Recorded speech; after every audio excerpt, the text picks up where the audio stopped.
In this lesson, we'll be looking at delegates. This is another C# specific topic that we'll be looking at separately from FMOD in a similar fashion to how we focused solely on return functions in our last lesson. We're now really starting to push ourselves as this is a bit more of an advanced topic compared to most of the others we've covered so far. So let's not waste any time with this one. Now, first off, what are delegates? Well, delegates are a special type of variable within C#. We know that a traditional variable will hold a specific piece of data depending on its type. This allows us to call upon that variable in our scripts. By doing this, the variable provides us with the data that it was holding for us to use. Well, a delegate works in a similar way. The difference is, instead of holding data, delegates actually hold functions instead. That's right. Delegates are variables that we can store functions inside of. We can then call the delegate variables somewhere in our script. And by doing this, the delegate will then trigger the function that it was holding a reference of to run and perform any instructions that it was given. Now, just like how a normal variable will only hold data of a certain type, delegate variables will also only hold functions of a certain type. As we learnt about in the last lesson, we know that functions can be told to return data when called, depending on the type we assign to it. So say if we created a delegate float variable, that variable would only be able to hold functions that can return a float value. This also includes functions of the void type too. If we wish to store a function with no return type inside of a delegate, we simply declare a delegate variable of the void type. So to put it simply, a delegate is a container for a function in the same way that a traditional variable is a container for data. Great, now that we understand what they are, let's take a look at how we might use them. To learn how to use them, we first need a script to practice with. So, just like we did in our last lesson, we're going to make our way to our practice scripts folder inside of the project tab. Here we'll create a new script for us to practice with, and we will call it delegate practice script. Once Unity has finished compiling the script, let's add it to our practice object in our scene. Whilst we're here, we'll also disable the return functions practice script from our last lesson, as we won't be using it anymore. And once we've done that, we can open it up to edit it. Now, the first thing we can do inside of this script is remove the update function before we begin, as we won't be using it. The second thing we're going to do is declare our own function. This will be the function that we will be storing and then calling from inside a delegate variable. I've actually got a specific function in mind which will help us to understand every part of delegates. So I'd like you to copy the one that I'm about to create. So we're going to create a function that returns us an integer. So we'll write int. For its name, we'll simply call this function. We're then going to create a parameter for this function of the Boolean type, and we're going to call it would you like a number. So this function is going to act as a simple number generator. If the would you like a number parameter is set to true when called, the function will return the number 1. If it's false, it will produce the number 0. So let's create that behavior inside the body of the function. Let's write if would you like a number is true, then we want you to return 1. And else, if it's false, then return 0. And that's everything. So let's say we had a script with this function inside of it, and we wish to store the function inside of a delegate variable, which we could use to call the function at some point. How might we go about doing that? Well, we first need to declare a delegate. Now, declaring and using delegates can be a little confusing at first. So I like to break the process down into 4 steps. So let's go through those steps one at a time, breaking them down to understand what exactly is going on in each of them. So step 1 is to declare the delegate itself.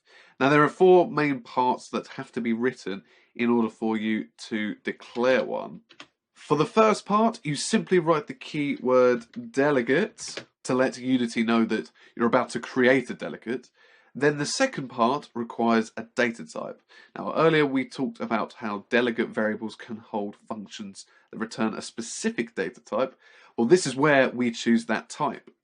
Now, this could be any type, from value types, reference types, enums, or we could just write the keyword void as mentioned earlier. But seeing as we know that the function we would like it to hold returns an integer value, that's the type that we'll write here. So let's write int. Now, part 3 asks us to name our delegate. Now, just like with variables and functions, it makes sense to give it a name based on its role and its purpose we wish to give it in our script and our game. But we're going to name ours underscore delegate to help us recognize this line from the other lines that we will be writing shortly as the delegate itself. Now, we're including an underscore in the name because Visual Studio would otherwise give us an error, as it wouldn't be able to recognize the difference between our name delegate and the keyword delegate otherwise.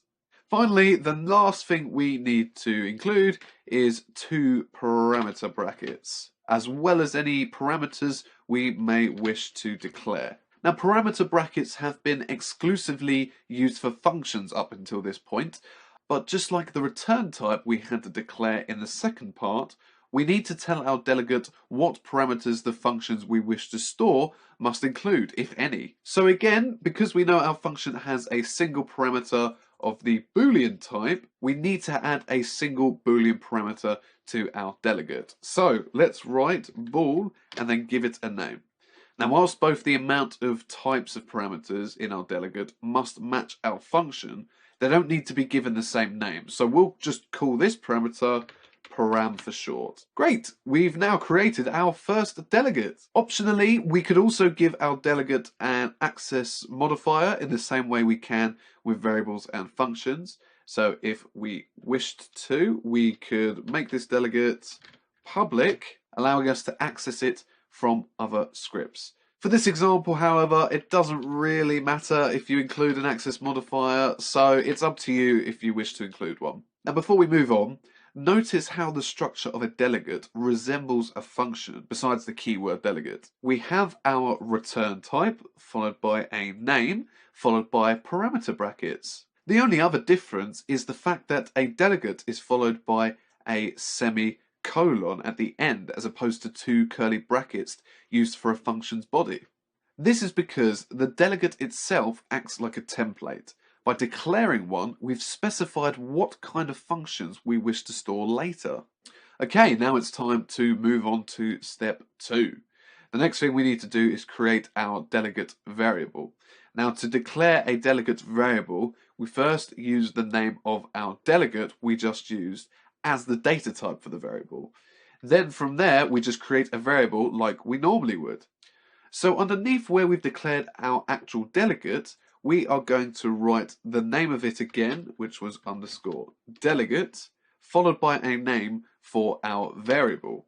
Again, to help us recognize each line we write in this process.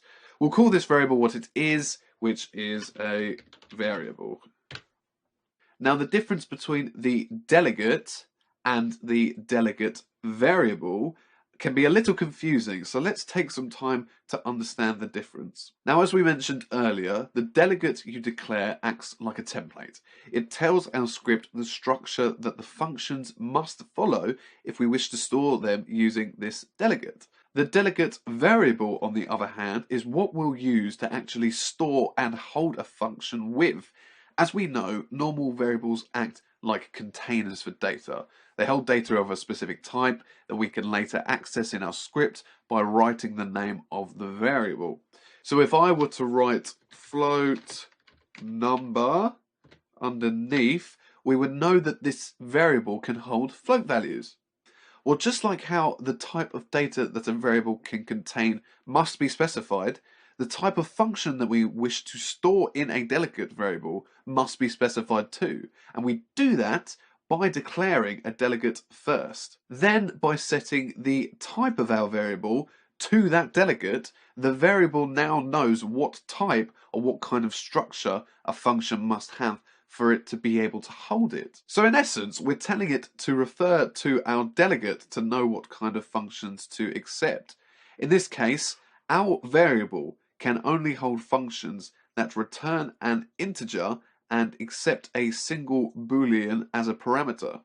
So to sum up, the delegate tells us what functions can be stored, and the variable is the container for where the function will be stored. Step 3 is where we actually store a function inside of the delegate variable.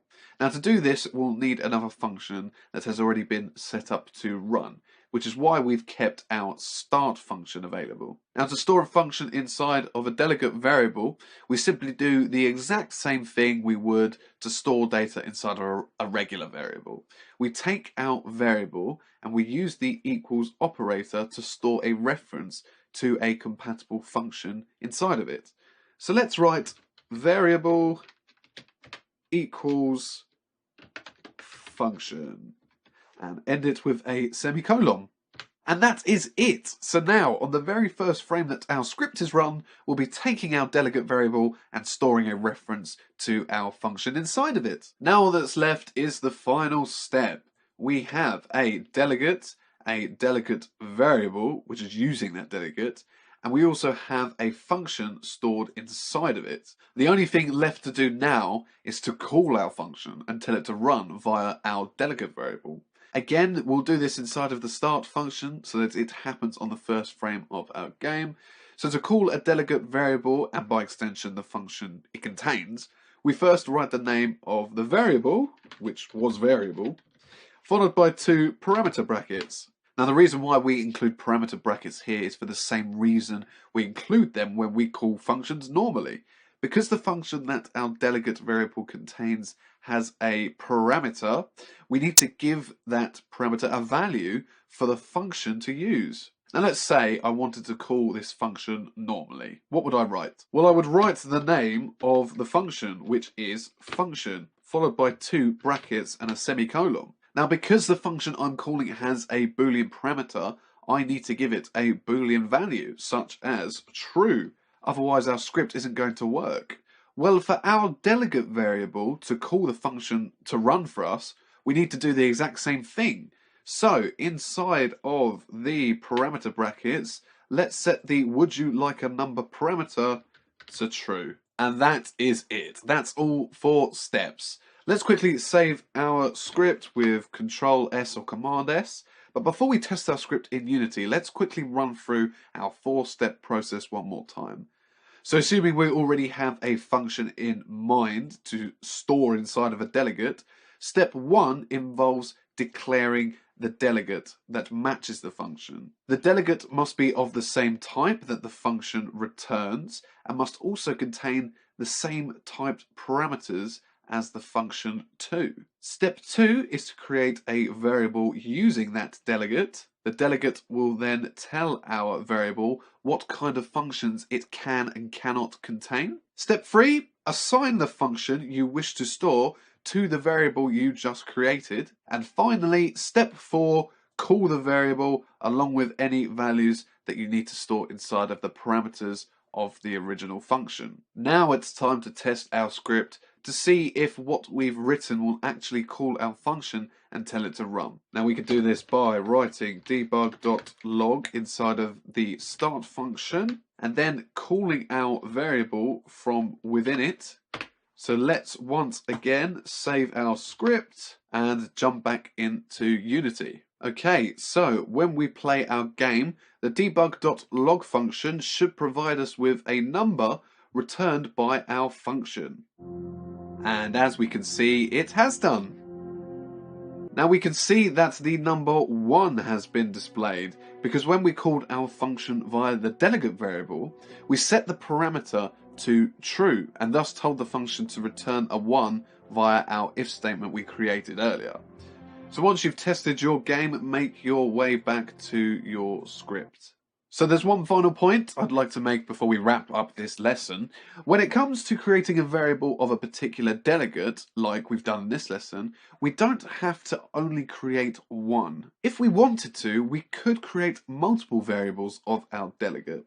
So we could declare another variable by writing the name of the delegate again and then giving it its own unique name. So say for example, variable 2. Just like how regular variables can only hold one piece of data, delegate variables can only hold one function. So by creating multiple delegate variables, we can store unique functions in each of them, provided that they are all compatible with our original delegate, of course. This is helpful if we have many functions of a similar structure that we wish to call via a delegate. And that's the essentials that you need to know about delegates. Now, like we mentioned at the beginning of the lesson, delegates are a bit more an advanced topic and can be tricky to understand at first. But when it comes to working on your own projects, you don't feel like you need to only ever call functions via a delegate variable now. Most of the time, it makes more sense to just declare and call a function without one. So you'll probably never need to create delegates yourself. You may wish to use them if you're dealing with a lot of functions that share the same return type and parameters, to call those functions between scripts in an organized and clear way, but again, don't feel as if you need to force yourself to use them from here on out. That said, they are good to be aware of and understand in case you come across them in scripts that you haven't written yourself. They're also very important to know about if you wish to use a specific FMOD feature that we'll be looking at in the next lesson. But until then, feel free to go over this lesson a few more times if you need to. I've also included a script below with the 4-step structure of delegates written alongside of it as notes to help you visualize the process a bit better. So once you're confident with delegates, feel free to move on over to the next lesson.